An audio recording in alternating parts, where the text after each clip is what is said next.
Now, the packaging is quite simple, and once we break open the seal, we first have the Galaxy S21 Ultra 5G itself, which is wrapped in a plastic wrapping. Now we'll place this aside for now, and next up is a little cardboard pouch which has the SIM eject tool on the outside.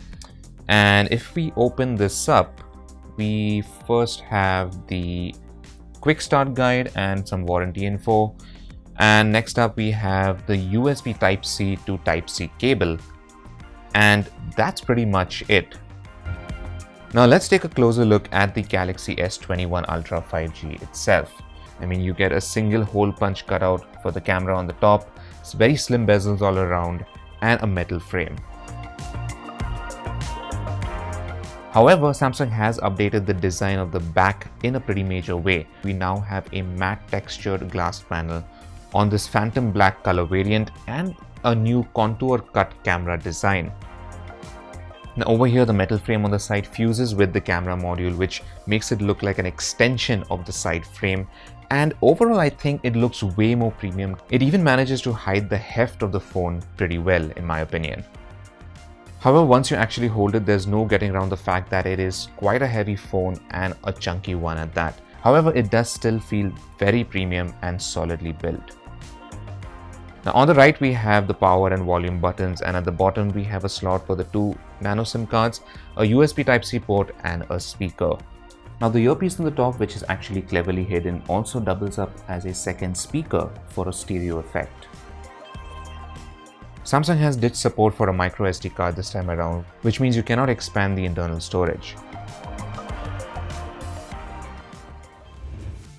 Now the display on the S21 Ultra 5G looks amazing. It's a 6.8-inch AMOLED panel with a Quad HD Plus resolution, and it supports up to 120Hz refresh rate.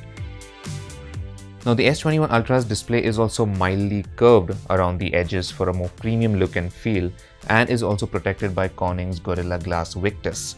Now one thing I personally like about this display compared to the S20 Ultra's display is the use of an adaptive refresh rate, which actually lets you use the 120Hz at the full Quad HD Plus resolution.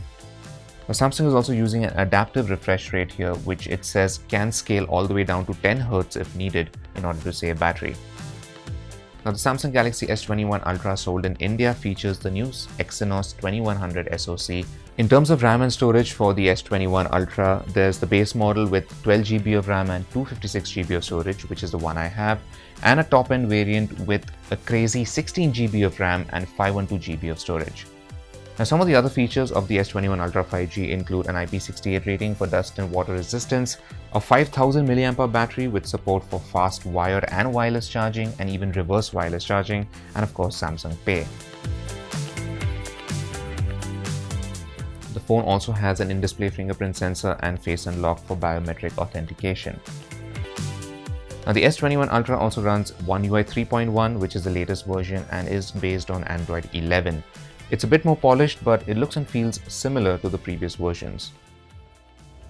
Now the selfie camera has a 40 megapixel resolution, as we now have 2 telephoto cameras, a 10 megapixel sensor with a 3x optical zoom and another 10 megapixel camera with a 10x optical zoom.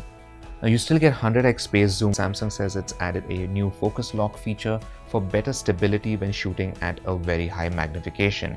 Now both these telephoto cameras also support optical stabilization and dual pixel autofocus.